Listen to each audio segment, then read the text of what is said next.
जय मसीह की। आज की सुबह के लिए प्रभु यीशु मसीह का धन्यवाद हो।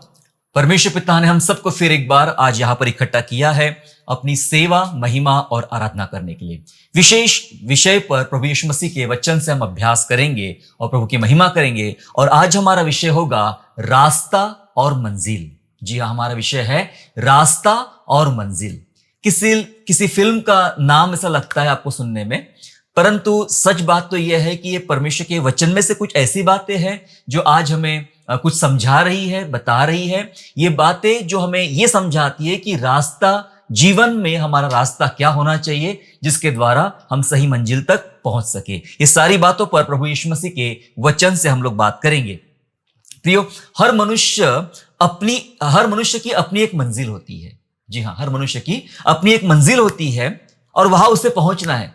परंतु रास्ता क्या है, वहां तक पहुंचने का रास्ता क्या है, कौन से रास्ते के उपयोग करते हुए वह व्यक्ति अपनी मंजिल तक पहुंचता है। हर व्यक्ति की अपनी एक मंजिल है। किसी को कहीं जाना है, किसी को कहीं पहुंचना है, किसी को कुछ बनना है, किसी को कुछ होते हुए देखना, यह आपकी मंजिल है। आप सोचते हो कि मैं अपने आप को, अपने परिवार को, अपने जीवन को मैं वहां पर देखना चाहता हूं। जो भी आपने तय किया हो, यह आपकी मंजिल है, ठीक है। लेकिन इस मंजिल तक पहुंचने के लिए आपका रास्ता क्या होता है, यह बहुत ज्यादा मायने रखता है, क्योंकि यही रास्ता तय करेगा कि आप मंजिल तक पहुंचेंगे या मंजिल तक पहुंच नहीं पाएंगे। सही रास्ते का यदि हमने चुनाव किया तो सही रास्ते का चुनाव हमें सही मंजिल हमारी तय करेगी। रास्ता सही होना चाहिए। सही मार्ग पे, सीधे मार्ग पे आप चल रहे हो तो यह सच है कि सचमुच आप अपने मंजिल तक, जो परमेश्वर ने आपके लिए तय किया है या फिर आपने प्रार्थना में तय किया है, प्रभु वहां तक आपको जरूर ले जाएगा। लेकिन उसका रास्ते का चुनाव सही होना चाहिए। गलतियां या गड़बड़ियां यही होती है जब लोग अपने रास्ते बदल देते हैं या गलत रास्ते को वो लोग चुनते हैं। जो लोग परमेश्वर का चुनाव करते हैं और अपने मंजिल तक पहुंचने के लिए, तो परमेश्वर उन्हें रास्ता बताता है। जी हां, जो लोग परमेश्वर का चुनाव करते अपने मंजिल के लिए, यस प्रभु मैं तेरा हाथ पकड़ के अपनी मंजिल तक पहुंचना चाहता हूं, ऐसे मौके पर स्वयं परमेश्वर जो है हमें रास्ता बताता है। और मैं बताना चाहता हूं, जो रास्ता परमेश्वर के द्वारा बताया जाता है, जो रास्ता परमेश्वर के द्वारा दिखाया जाता है, ये मार्ग, ये रास्ता आपको हमेशा सुखदाई स्थानों में ले चलेगा। ये रास्ता हमेशा आपको आशीष में स्थानों में ले चलेगा। परमेश्वर के द्वारा दिखाया हुआ मार्ग कभी आपको धोखा नहीं देगा, आपके साथ बुरा नहीं करेगा। वो परमेश्वर द्वारा दिखाया गया मार्ग होता है। इसलिए आज इस विषय को हम लोग सीखने जा रहे हैं, रास्ता और मंजिल। जी हाँ, रास्ता क्या होता है जिसके द्वारा हम अपनी मंजिल तक पहुंच सके। यशायाह नबी की पुस्तक अध्याय 30 और वचन 21 इस प्रकार से कहता है। आइजाया चैप्टर 30 एंड वर्स 21 कहता है, और जब कभी तुम दाहिने या बाएं मुड़ने लगो तब तुम्हारे पीछे से यह वचन तुम्हारे कानों में पड़ेगा, मार्ग यही है, इसी पर चलो। हालेलुया। जब तुम दाएं या बाएं मुड़ने लगो, जहां तुम कंफ्यूज हो जाओ, आपको समझ में ना आए कि मैंने कहां जाना चाहिए, मैंने क्या करना चाहिए। अक्सर ऐसे हालातों में हम यहां वहां भटकते हैं, इसकी उसकी सहायता लेने का प्रयास करते हैं, और होता यह है कि हम इंसान की ही सहायता लेते हैं और उस वजह से कई बार डूब जाते हैं। जैसे लिखा है कि कोई अंधा किसी अंधे को मार्ग नहीं बता सकता है, वैसे कोई इंसान किसी इंसान को सही मार्ग नहीं बता सकता है। इसलिए हमारे लिए परमेश्वर का वचन है। और प्रभु का दास कहता है, बाइबल का भजनकार कहता है कि तेरा वचन मेरे मार्ग के लिए दीपक है और राह के लिए उजियाला है। वो जानता है दुनिया में कोई ताकत नहीं है जो मुझे उजियाला दिखाएगी, स्वयं केवल परमेश्वर का वचन रहेगा जो मेरा मार्ग बताएगा।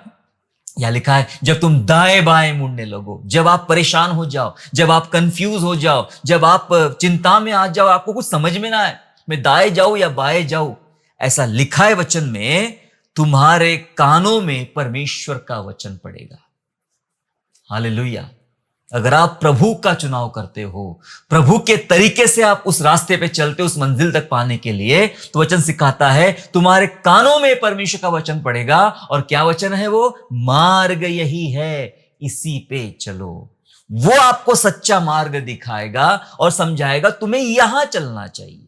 मार्ग प्रभु यीशु मसीह है, वो हमें दिखाएगा तुम्हें यहां चलना चाहिए। चाहे आप किसी भी माध्यम से गुजर रहे हो, नौकरी का आपका प्रॉब्लम हो, परिवार का प्रॉब्लम हो, जीवन का प्रॉब्लम हो, हेल्थ को लेकर, दूसरा कोई भी समस्या क्यों ना हो, सेवकाई का हो, कोई परेशानी नहीं, लेकिन क्या करना चाहिए, किस रास्ते में मैं निकल पड़ूं जो मेरे लिए सही होगा, रुको और सुनो। परमेश्वर की आवाज आती है और वो बताता है ये रास्ता है, इस रास्ते पर तुम्हें चलना जरूरी है, इसी रास्ते पे तुम चलोगे तो तुम आशीषें प्राप्त करोगे। हालेलुया। प्रभु हमें रास्ता बताता है। चेलों ने क्या किया, मैं आपको चेलों के बारे में कुछ उदाहरण बताना चाहता हूं। चेलों ने क्या किया, चेलों ने अपने मार्ग बदले, रास्ते बदले और वे धन्य कहलाए। Praise the Lord. उन्होंने अपने रास्ते बदल दिए, उन्होंने अपने मार्ग बदल दिए। शायद उस मार्ग पे वो नहीं चल रहे थे जिस मार्ग पे परमेश्वर की इच्छा थी, वो अपने मार्ग से, अपने तरीकों से चल रहे थे, लेकिन जब उन्होंने अपने मार्ग बदले परमेश्वर की इच्छा से, तो बाइबल सिखाती है कि वे धन्य कहलाए। उनका जीवन परमेश्वर की महिमा का कारण बन गया। कुछ चेलों के बारे में आपको जरूर आज बताना चाहता हूं। मत्ती 9वां अध्याय निकालेंगे और मत्ती 9वां अध्याय 9वां पद जो मत्ती के विषय में ही है, जहां ऐसा लिखा गया है, वहां से आगे बढ़कर यीशु ने मत्ती नाम एक मनुष्य को महसूल की चौकी पर बैठे देखा और उससे कहा, मेरे पीछे हो ले। वह उठकर उसके पीछे हो लिया। हालेलुया। क्या किया मत्ती ने? मत्ती उस समय रोम सरकार के लिए काम करता था और वो भी उसके नजर से अच्छा काम था, महसूल लेने वाला। हालांकि लोग पसंद नहीं करते, यहूदी लोग ये काम करने वाले को पसंद नहीं करते थे, गालियां देते थे, बुरा मानते थे। लेकिन देखा जाए तो मत्ती के पास एक सरकारी नौकरी है, उसके पास काफी सारी सुविधाएं हैं, सरकार के द्वारा मिली गई, रोम सरकार के द्वारा। लेकिन ऐसे आदमी को प्रभु ने आवाज दिया, मेरे पीछे हो। ये मत्ती उस मार्ग में चल रहा जहां पे पैसा है, नाम है, शोहरत है और आगे का भविष्य बड़ा सुख में गुजरेगा। लेकिन मत्ती ने क्या किया? मत्ती ने अपना मार्ग बदल दिया। जिस मंजिल तक उसे जाना है, उस मंजिल तक पहुंचने का रास्ता उसने बदल दिया। वो उठ खड़ा हुआ और प्रभु यीशु के पीछे हो लिया। हालेलुया। प्रभु के पीछे हो लिया। क्या होता अगर वो चुंगी लेने वाला, महसूल लेने वाला ही होता, वैसा ही करके वो एक दिन भर जाता, तो लोग उसे शायद इतना याद भी नहीं करते थे। लेकिन उसने प्रभु को अपना जीवन दिया, प्रभु के मार्ग में चला। वचनों में तो साफ साफ शब्दों में नहीं लिखा है, लेकिन इतिहास कहता कि इथोपिया में उसे बहुत सताव हुआ और उसे मार डाला गया। शहीद हुआ प्रभु के लिए और कई आत्माओं को जीतने वाला वह व्यक्ति कहलाया। प्यारो, उसने अपना रास्ता बदलाया, इसलिए वह धन्य कहलाया। और भी चेलों के बारे में बाइबल में वर्णन है। मरकुस का पहला अध्याय अगर हम निकाल लेंगे, गॉस्पेल ऑफ मार्क, उसका पहला अध्याय निकाल लेंगे और वचन 16 से लेकर 20 तक पढ़ेंगे। देखिए इस प्रकार लिखा गया है, गलील की झील के किनारे जाते हुए उसने शमौन और उसके भाई आंद्रियास को झील में जाल डालते हुए देखा, क्योंकि वे मछुए थे। और यीशु ने उनसे कहा, मेरे पीछे चले आओ, मैं तुमको मनुष्य के मछुए बनाऊंगा। वे तुरंत जालों को छोड़कर उसके पीछे हो लिए और कुछ आगे बढ़कर उसने जब्दी के पुत्र याकूब और उसके भाई यूहन्ना को नाव पर जालों को सुधारते देखा और उसने तुरंत उन्हें बुलाया और वे अपने पिता जब्दी को मजदूरों के साथ नाव पर छोड़कर उसके पीछे चले गए। आंद्रियास और पतरस की बात हो रही है, उन्हें बुलाया, मेरे पीछे आओ। ऐसा लिखा है कि उन्होंने अपने जाल छोड़ दिए, अपने नाव छोड़ दिए, प्रभु के पीछे हो लिए। कर क्या रहे ये लोग? रास्ते बदल रहे, अपने मार्ग बदल रहे। अपने जिस मार्ग में वे चल रहे थे, एक साधारण गृहस्थ का मार्ग, बस नौकरी करना है, काम करना है, परिवार चलाना, और ऐसे मार्ग में से परमेश्वर ने उसे बुलाया कि मेरे पीछे चलो। उन्होंने अपना रास्ता ही बदल दिया। जब आप यीशु के पीछे चलते हो, आपका लक्ष्य बदल जाता है, आपका ध्येय बदल जाता है, आपको क्या करना है। कई बार जब यीशु हमारे जीवन में नहीं होता है, हम यही सोचते रहते हैं, मैं भी संसार के लोगों के समान ज्यादा पैसा कमा लूं, मेरा भी मकान हो, मेरे भी गाड़ी हो, ये हो, वो हो, बंगला हो, घूमने जाओ, खाओ पियो, ये करो, यही सब सोचते हैं। लेकिन जैसे हमारे जीवन में यीशु आता है, हमारे तौर तरीके बदल जाते हैं, हमारे लक्ष्य बदल जाते हैं, हमारे काम बदल जाते हैं। और इन्होंने अपना व्यापार का स्थान छोड़ दिया, इन्होंने अपने कमाई के संसाधन छोड़ छोड़ दिए और प्रभु यीशु मसीह के पीछे हो लिए ये दोनों भाई। उसके आगे जब्दी के पुत्रों के बारे में लिखा गया, याकूब और यूहन्ना के विषय में। वे भी अपने मजदूरों के साथ नाव पर कुछ काम कर रहे थे और यीशु ने उन्हें भी आवाज दिया और वो भी वो सब काम छोड़ के, अपने यहाँ के मजदूरों को छोड़ के, अपने पिता को छोड़ के, अपने काम को छोड़ के प्रभु यीशु के पीछे हो लिए। उन्होंने भी अपने रास्ते बदल दिए। बाइबल में से पूरे 12 चेलों का अगर वर्णन करें तो इन्होंने अपने कार्य बदल दिए, रास्ते बदल दिए और प्रभु यीशु मसीह को अपनाया, यीशु के पीछे चलना शुरू कर दिया। क्या मिला इन्हें? सवाल यह है, क्या मिला उन्हें?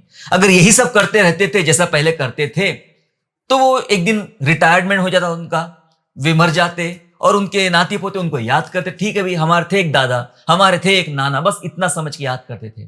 पर परमेश्वर के राज्य में उनका कोई भी रोल नहीं होता था, कोई भूमिका नहीं होती थी। उन्होंने परमेश्वर के लिए या इस संसार के लिए ऐसा कुछ खास नहीं किया होता था। लेकिन मैं बताना चाहता कौन सी मंजिल मिली इन लोगों को? इन्होंने अपने रास्ते बदल दिए। क्या मिला इन लोगों को? देखिए मेरे साथ पढ़ेंगे, ये बहुत खास है। मत्ती का सुसमाचार अध्याय 19 और वचन 28। इन्हें क्या मिला? मत्ती का सुसमाचार अध्याय 19 और वचन 28 कहता है, यीशु ने उनसे कहा, मैं तुमसे सच कहता हूं कि नई उत्पत्ति से जब मनुष्य का पुत्र अपनी महिमा के सिंहासन पर बैठेगा तो तुम भी जो मेरे पीछे हो लिए हो 12 सिंहासनों पर बैठकर इजराइल के 12 गोत्रों का न्याय करोगे। हालेलुया। ये थी मंजिल, ये थी मंजिल। ये मंजिल है जो स्वर्ग राज्य में लिखा है। प्रभु यीशु कहता है तुम 12 सिंहासनों पर बिठाए जाओगे। 12 चेलों को बोला तुम 12 सिंहासनों पर बैठकर 12 गोत्रों का न्याय करोगे। तुम बहुत स्पेशल होगे, तुम बहुत खास होगे, तुम बहुत खास होगे। पुत्र प्रभु यीशु मसीह महिमा के सिंहासन पर होगा और उसके पास तुम सबके भी सिंहासन होगे और तुम 12 गोत्रों का न्याय करोगे। क्या क्या मंजिल है इनकी? ये थी मंजिल। और ये मंजिल पाने के लिए उन्होंने उन रास्तों का चुनाव किया। उन्होंने अपने व्यापार को, काम को, अपने कमाई के सोर्स को उन्होंने त्याग दिया। अपने पुराने कामों को, तरीकों को उन्होंने त्याग दिया और प्रभु ने आवाज दिया, प्रभु के पीछे हो लिए। कोई मछुआरा था, कोई महसूल लेने वाला था, कोई चुंगी लेने वाला है तो कोई डॉक्टर है, मतलब वैद्य है, तो कोई कुछ है। साधारण से लोग थे। ये सब ने अपने अपने मार्ग बदल दिए, मार्ग चेंज कर दिए और इस प्रभु यीशु मसीह के मार्ग पर आए, प्रभु के द्वारा दिखाए गए मार्ग पर आए। और क्या मंजिल थी उनके लिए? तुम 12 सिंहासनों पर बैठकर 12 गोत्रों का न्याय करोगे। हालेलुया। प्यारो, हमें कई बार हमारी मंजिल दिखाई नहीं पड़ती है और हम रास्तों पर चल तो रहे, पर आपको पता भी है कि ये रास्ते सही दिशा में जा रहे हैं, सही मंजिल तक आपको पहुंचा रहे हैं? क्या आपने अपनी मंजिल तय किया है? क्या आप अपने आप को किस मंजिल पर देखना चाहते हो? अपने आप को किस स्थान पर देखना चाहते हो? जब आप प्रभु यीशु के पीछे चल रहे हो तो क्या हम संसार से ही आशा कर बैठे हैं? बाइबल सिखाती है जिस मनुष्य को सिर्फ संसार से उम्मीद है वो अभागा व्यक्ति है, वो अभागा व्यक्ति है। प्यारो, हमें संसार से उम्मीद नहीं होना चाहिए, हमें तो स्वर्ग राज्य में परमेश्वर से उम्मीद होना चाहिए। अपने आप को वहां लाए प्यारो, जो परमेश्वर आपको एक विशेष मंजिल देना चाहता है और उसके लिए आपके रास्ते का चुनाव बहुत मायने रखता है। यदि मत्ती बोलता, नहीं भाई साहब मैं नहीं आता आपके पीछे, यही मेरा काम, इतना अच्छा काम छोड़ के, इतना अच्छी जिंदगी छोड़ के मैं नहीं आ सकता आपके पीछे। शायद ये जब्दी के पुत्र कहते थे कि भाई हमारे पास इतने नौकर चाकर है, सब काम है, ये सब छोड़ के हम आपके पीछे कैसे हो ले? यही हमारी मंजिल है, मछली पकड़ना, ये काम नहीं हमारा। यीशु ने कहा आओ मैं तुम्हें मनुष्य के मछुआरे बनाऊंगा। हालेलुया। मंजिल बता दिया प्रभु यीशु मसीह ने, लेकिन पहले आपको आपके रास्ते बदलना होगा। अब होता क्या है, जो लोग गलत रास्ते का चुनाव करते हैं, ये तो हमने देख लिया, चेलों ने सही रास्तों का चुनाव किया इसलिए उनके लिए सही मंजिल थी। पर कुछ लोग होते हैं जो गलत रास्तों का चुनाव करते हैं और गलत रास्तों का चुनाव करने की वजह से वे विनाश को पाते हैं, वे मुश्किलों में आ जाते हैं, वे समस्याओं में आ जाते हैं मेरे प्यारों, क्योंकि उनका रास्ता गलत था। जिन लोगों को आज आप पीड़ित देखते हो, जिन लोगों को आप विनाश के रास्ते पे देखते हो, जिन लोगों के लाइफ बर्बाद हो रही है, खराब हो रही है, उनको देखते हो, तो आप पीछे उनकी स्टडी करना, पीछे स्टडी करना, अब तक के पिछले कुछ सालों की उनकी स्टडी करना, आपको समझ में आएगा उन्होंने रास्ता गलत चुना था। जिस रास्ते पर वो चल रहे थे उनका रास्ता गलत था। फिर उस रास्ते को आत्मिक तौर पर समझने का प्रयास करना और सांसारिक तौर पर भी समझने का प्रयास करना, आपको समझेगा कि उन्होंने गलत रास्ते का चुनाव किया था और इस कारण वे आज तकलीफों में और मुश्किलों में आ गए हैं। देखो, बाइबल कुछ कहती है, बाइबल इस प्रकार कहती है, नीति वचन और उसका अध्याय 14 और वचन 12 इस प्रकार से कहता है, प्रोवर्ब्स चैप्टर 14 एंड वर्स 12, जहां ऐसा लिखा है, ऐसा भी मार्ग है जो मनुष्य को दिख पड़ता है, ठीक दिख पड़ता है, परंतु उसके अंत में मृत्यु ही मिलती है। लिखा है ऐसा एक रास्ता है, ऐसा एक मार्ग है जो मनुष्य को ठीक दिखाई पड़ता है, सही लगता है, उन्हें लगता है ये रास्ता सही है, ये मार्ग सही है, जिस मार्ग में, जिस रास्ते में मैं चल रहा हूं, मैंने सही रास्ते का चुनाव किया हूं, चल रहा हूं, लेकिन बाइबल बोलती है उसके अंत में मृत्यु है, उसके अंत में मृत्यु है। आज जिन लोगों को आप देख रहे हो मृत्यु की सैया में पड़े हैं, विनाश के रास्ते में चल रहे हैं, जीवन में, परिवार में कोई आशीष नहीं, दुख है, कहीं ना कहीं उनका चुनाव गलत था, रास्ते का चुनाव गलत था। शायद उन्होंने वो रास्ता चुना जो ठीक उनको लगता था, पर अंत में उस रास्ते पर चलते चलते मृत्यु मिल गई। जी हां, तकलीफ पे आ गई। तकलीफ में आए हुए एक आदमी के बारे में बताना चाहता बाइबल में से, हालांकि बहुत सारे लोग हैं, लेकिन एक आदमी के विषय में मैं आपको बताना चाहता हूं कि क्या हुआ उसके साथ जब उसने गलत रास्ते का चुनाव किया, इसलिए मंजिल तक नहीं पहुंच पाया, गलत मंजिल तक पहुंच गया। जिसकी बात कर रहा हूं मैं वो है रहूबियाम। जिसकी बात कर रहा हूं उसका नाम है रहूबियाम। और रहूबियाम कौन था? रहूबियाम सुलेमान राजा का बेटा था। सुलेमान राजा का बेटा, सुलेमान के मरने के बाद रहूबियाम राजा बनता है। ये वृत्तांत, ये घटना आपको पहला राजा उसके 12 अध्याय में आप पढ़ेंगे, 1 से लेकर 17 वचन तक पढ़ते हो तो आपको ये सारा उसका वृत्तांत समझ में आएगा रहूबियाम के विषय में। जब रहूबियाम राजा बनता है तो रहूबियाम के पास में इजराइल के लोग, कुछ बुजुर्ग लोग उसके पास आते हैं और एक निवेदन करते हैं कि तेरे पिता ने हमारे ऊपर बहुत बोझ रखा था, बहुत काम था हमारे ऊपर में, बहुत जिम्मेदारियां थी, बहुत बोझ था, आपसे, आप नए राजा हो, आपसे हमें उम्मीद है कि आप इस बोझ को हल्का कर दे, आसान कर दे, ये हमारे ऊपर का सारा ये टेंशन, ये बोझ जो है ये हटा दीजिए प्लीज। सो रहूबियाम राजा ने कहा, सुलेमान के बेटा, नया नया राजा बना था, कहा कि ठीक है 3 दिन के बाद मैं आपको जवाब दूंगा, 3 दिन के बाद आना मिलने पर, फिर बताऊं क्या करना है। और फिर रहूबियाम ने सुलेमान के पास जो बुजुर्ग लोग, उस समय के जो मंत्री टाइप के लोग थे, सुलेमान को सलाह देते थे, खड़े रहते थे, उनके पास जाके उन बुजुर्गों की सलाह लिया। बुजुर्गों ने उसको मस्त सलाह दिया, कहा कि तू उनके साथ में प्रेम से पेश आ, दया से पेश आ, करुणा से पेश आ, तो क्या होगा, वो तुझे बहुत चाहेंगे और एक समय ऐसा आएगा कि तू ही उनके दिलों पे राज करेगा, वो तेरे अधीनता में पक्के रहेंगे, तू इस बार उनसे बहुत प्रेम से व्यवहार कर। उसने सुना लेकिन अमल में नहीं लाया, अमल में नहीं लाया। आगे बढ़ता है और अपने मित्रों को मिलता है, वो मित्र जो उसके साथ, जिसके हम उम्र थे, उसके साथ ही वो पले बड़े थे, उसके साथ ही पले बड़े थे, मतलब उसका ज्ञान और मित्रों का ज्ञान एक जैसा ही था, पले बड़े थे। और मित्रों को पूछा, अरे भाई क्या करूं यार मैं, उन लोगों ने ऐसा कहा है कि हमारा बोझ कम कर, तो मित्रों ने सलाह दिया। देखो अक्सर ये गलतियां करते लोग कि उन्हें कहां से समझना चाहिए, कहां से सीखना चाहिए, इस पर ध्यान नहीं देते। मित्रों ने सलाह दिया, क्योंकि उसके उम्र के लोग जवान खून है, अनुभव की कमी है, और कहा नहीं नहीं नहीं, बिल्कुल उनका बोझ कम नहीं करना, तू बोल दे मेरा पिता तो तुम्हें कोड़ों से सजा देता था, मैं तो बिच्छुओं से सजा दूंगा। मेरा पिता तुम्हें कोड़ों से दंड देता था, मैं बिच्छुओं से तुम्हें दंड दूंगा, मेरी छिंगुलिया मेरे पिता की कमर से भी बड़ी है। ऐसा कह देना, बिल्कुल दया नहीं करना। और 3 दिन के बाद जब ये लोग मिलने आते हैं राजा से, रहूबियाम से, और रहूबियाम उसे कहता है कि भाई ठीक है, हम कोई दया वया नहीं करेंगे, मैं ज्यादा बोझ बढ़ाऊंगा तुम्हारे ऊपर में, मेरा पिता तो कोड़ों से तुम्हें दंड देता था, मैं तुम्हें बिच्छुओं से दंड दिलाऊंगा। ये बात सुनते ही वे सारे लोग निराश हो गए।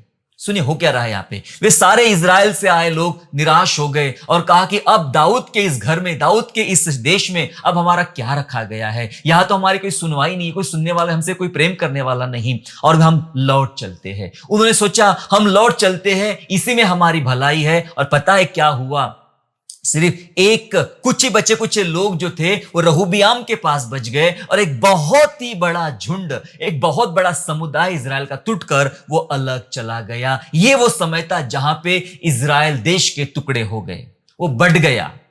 इज़राइल बढ़ गया, टुकड़े हो गए और खो दिया। रहूबियाम ने एक इतनी अच्छी अपॉर्चुनिटी, इतना अच्छा स्थान, इतना अच्छा सब काम उसने खो दिया।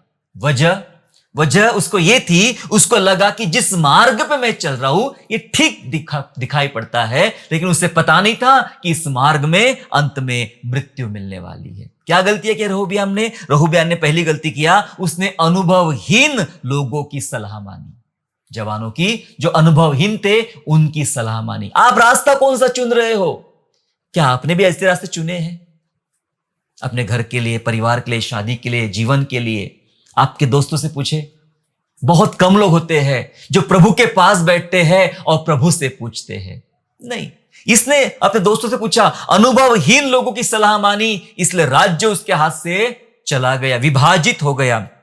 अनुभवी लोगों को उसने इग्नोर किया, उन बुजुर्गों को उसने इग्नोर किया। क्या आप भी अपने जीवन में कुछ लोगों को जो प्रभु ने आपके जीवन में रखे हैं उनको आप इग्नोर करते हो, अनदेखा करते हो, उनकी सलाह को नहीं मानते हो? नुकसान खड़ा है। जी हां, तीसरी बात जो रहूबियाम ने गलती किया था कि प्रेम की जगह कठोरता बरती। जबकि उसे प्रेम करने की सलाह दी गई थी, तूने प्रेम कर, उसने प्रेम नहीं किया, उसने कठोरता बरती उन लोगों के साथ। चौथी गलती यही था उसकी वाली कि इसी घमंड से उसका देश विभाजित हो गया। ये घमंड था, जवान खून है, सारी बातें व्यवस्थित है सामने उसके वाले, लेकिन घमंड सा आ गया था और इस घमंड ने उसका देश विभाजित कर दिया। प्यारो, क्या रहूबियाम अपनी मंजिल तक पहुंचा? बिल्कुल नहीं, बिल्कुल नहीं। वो मंजिल उसके लिए नहीं थी। उसने रास्ता गलत चुना, उसने काम गलत चुना और उन गलत चुनावों की वजह से वो सही मंजिल तक नहीं पहुंच पाया। हम हमारे जीवनों को देखें मेरे प्यारो, हम कौन से रास्ते पे चल रहे हैं, कौन सा मार्ग? क्या आप रुक कर सुनते हो प्रभु की आवाज? जो हमने यशायाह 30 में पढ़ा था कि ध्यान से सुनना, जब तुम दाएं बाएं मुड़ने लगो तुम्हारे कानों में प्रभु का आवाज गिरेगा, आवाज आएगा, कहेगा मार्ग यही है, इसी पर चलो। क्या आपने उसको भुला के आपने कुछ नया मार्ग पकड़ लिया है रहूबियाम के समान? तो जरूर हम विनाश की तरफ बढ़ेंगे। प्यारो, प्रभु हमसे बहुत प्यार करता है, उसके मार्ग पे चलो, उसका मार्ग सुनो, वो आपको सही मंजिल तक ले जाएगा। चेलों ने सब कुछ छोड़ दिया, प्रभु के पीछे हो लिए, और चेलों क्या बताया गया? तुम 12 सिंहासनों पर बैठकर 12 गोत्र को न्याय करोगे। वाह, क्या अद्भुत मंजिल है, क्या अद्भुत बात है। क्या आपको नहीं लगता ऐसी मंजिल हमारी होना चाहिए? ऐसा स्थान हमारा होना चाहिए, स्वर्ग राज्य में हम जाए और प्रभु यीशु मसीह हमारे संग इस तरह का व्यवहार करे। हालेलुया। आज अपनी मंजिल तय करे, लेकिन उसके लिए रास्ता आपको समझना पड़ेगा, संभालना पड़ेगा।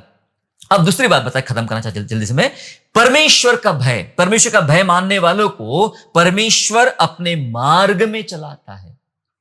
सबको नहीं चलाएगा। जो प्रभु का भय मानेंगे, प्रभु उनको अपने मार्ग में चलाएगा और उनकी मंजिल तक उन्हें पहुंचाएगा। भय मानना जरूरी है।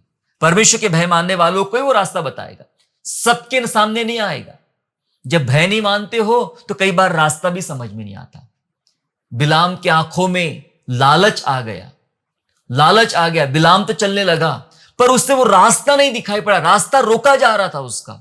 आप समझ रहे? उसके रास्ते को पलटाया जा रहा था। नहीं, इस रास्ते में मत चल, तू इधर मत जा। उसका रास्ता रोका जा रहा था स्वर्गदूत के द्वारा, स्वयं परमेश्वर के द्वारा बोल सकते हैं, रोका जा रहा था। लेकिन जब आंखों में लालच है तो उस लालच के आगे इस भविष्यवक्ता को स्वर्गदूत भी नहीं दिखाई दे रहा। उस गधे को दिखाई पड़ रहा, पर इस भविष्यवक्ता को दिखाई नहीं पड़ रहा था।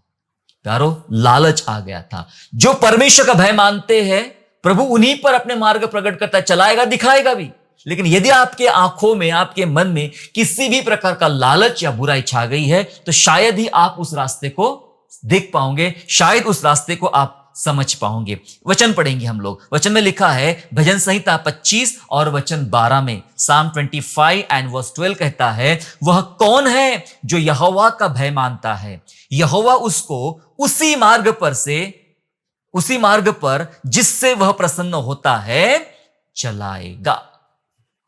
जो प्रभु का भय मानता है, प्रभु उसे उसी मार्ग पर चलाएगा जिससे वह प्रसन्न होता है, जिससे परमेश्वर को खुशी मिलती है, वो रास्ते पर चलाएगा। उस रास्ते पे हमारी अगुवाई करेगा, परमेश्वर हमारी अगुवाई करेगा। मेरे प्यारो, लेकिन भय मानना परमेश्वर का बहुत जरूरी है, तभी आप अपनी मंजिल तक जो परमेश्वर ने आपके लिए तय किया है वहां आप चल पाओगे। मैं एक दो उदाहरण बता के खत्म करना चाहता हूं। अब्राहम, आप जानते हैं अब्राहम को उसके देश से निकालकर प्रभु ने उसे उसकी मंजिल तक पहुंचाया। उसकी मंजिल थी कि वह उस देश में जाए जहां दूध और मधुओं की धारा बहती है। वहां ले जाना चाहता प्रभु उसे, वहां रखना चाहता उसे, लेकिन उसका रास्ता बदल दिया, मार्ग बदल दिया। उससे उस रास्ते से निकाला, उसके घर से, उसके देश से निकाला और एक विशेष देश में उसको ले गया। वो उसकी मंजिल थी। रास्ता बदल दिया, वही खड़ा नहीं। जैसे चेले निकल कर आ गए, अब्राहम भी पुराने नियम में निकल कर आ गया। रास्ता बदला, इसलिए सही मंजिल मिली। आपको पता है परमेश्वर ने दाऊद का रास्ता बनाया, दाऊद के लिए रास्ता बनाया। वो एक चरवाहा था, उस चरवाहे के लिए रास्ता बनाया और ऐसा मार्ग बनाया ताकि वो इजराइल की अगुवाई करे, इजराइल का राजा बने। यस, उसका रास्ता बदल दिया और उसकी मंजिल थी कि वह परमेश्वर द्वारा चुना गया सबसे उत्तम राजा था, राजा दाऊद। उसका परमेश्वर ने मार्ग बदल दिया, नहीं तो वो भेड़ बकरियों के पीछे अपनी जिंदगी बर्बाद कर चुका होता। प्रभु ने उसका रास्ता बदला, परमेश्वर ने उसे बुलाया।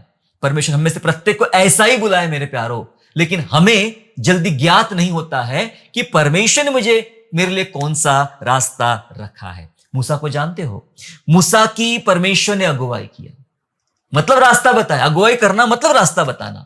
मूसा की परमेश्वर ने अगुवाई किया ताकि मूसा इजरायलियों की अगुवाई कर सके।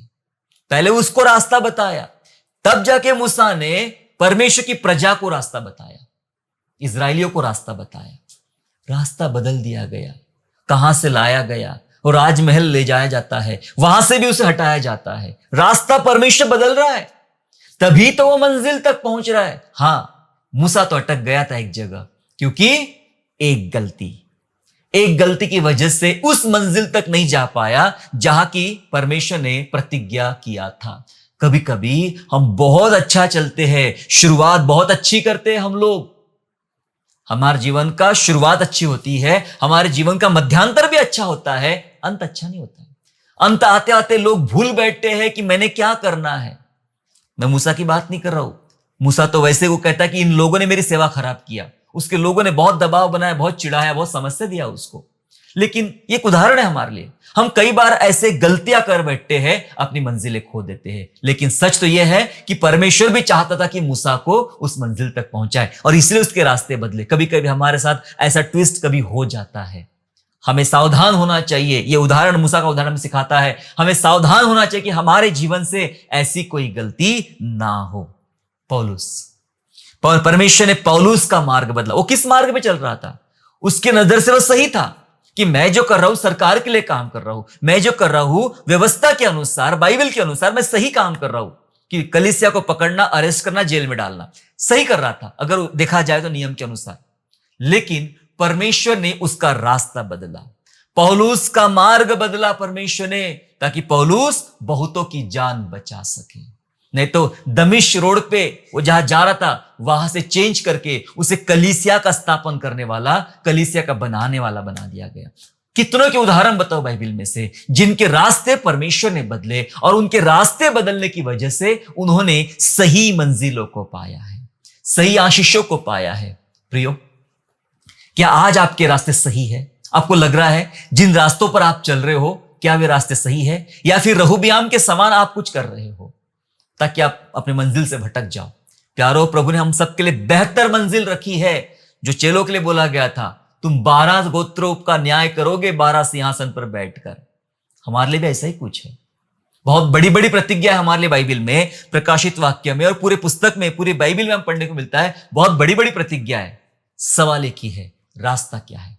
आप कौन से रास्ते को चुनकर चल रहे हो? यदि आपका रास्ता कपट का है, छल का है, बुराई का है, इसमें सफलता नहीं मिलने वाली है। आइए प्यारो, अपने रास्ते बदले ताकि हम बेहतर मंजिल तक पहुंच पाए। आइए हम लोग दुआ करें। दुआ करते हैं आज परमेश्वर से कि परमेश्वर हमारे रास्ते बदले और हमारे लिए बेहतर मंजिल का हमारे लिए इंतजाम करे। प्रभु जी आपका हम धन्यवाद, हम आपकी स्तुति करते पिता। हम विश्वास करते पिता परमेश्वर आप पर कि आप हमारे प्रभु है। प्रभु जी हम कई बार अपने ही रास्ते पे चलते प्रभु, और इस कारण प्रभु जी वो रास्ता में ठीक तो दिखाई पड़ता है पर उसके अंत में मृत्यु और वेदनाएं और पीड़ाएं है प्रभु जी। लेकिन जो मार्ग हमारा परमेश्वर में बताता पिता परमेश्वर, उस मार्ग में चलने के लिए प्यारे पिता आज हमारी अगुवाई कीजिए। आपके द्वारा हमारे कानों में जो प्रभु आवाज देगा उस रास्ते पे चलने में हमारी अगुवाई कीजिए पिता परमेश्वर, ताकि प्रभु हम आपकी आवाज सुन के वो मंजिल तक पहुंचे जो परमेश्वर ने हमारे रखी है। प्रभु हमारी सहायता कर, हमारे तमाम भाई और बहनें जिनके रास्ते भटक चुके हैं, जो अपनी मंजिल से भटक चुके हैं, पवित्र आत्मा उनकी सहायता कर ताकि वे सही मंजिल तक पहुंच सके और आपकी महिमा कर सके। हमारा जीवन, हमारे काम, हमारे रास्ते प्रभु जी हम आपके चरणों में देते ईश्वर राजा। आइए प्रभु हमें लीड कीजिए, हमारी अगुवाई कीजिए। धन्यवाद स्तुति करते हैं, धन्यवाद के साथ उद्धारकर्ता प्रभु यीशु के नाम से प्रार्थना मांगते हैं, आमीन। आशा करता हूँ आज के संदेश के द्वारा आपने आशीष प्राप्त किया है। यदि सचमुच आपने आशीष प्राप्त किया है तो इस संदेश को दूसरों के साथ शेयर कीजिए, और हमारे दूसरे भी संदेशों को सुनने के लिए हमारे चैनल को सब्सक्राइब करें और नोटिफिकेशन के लिए बेल आइकन को दबाइए। और हाँ, यीशु पर विश्वास करना ना छोड़े, वो आपको आशीषमय स्थानों की ओर आगे ले जाएगा। God bless you all.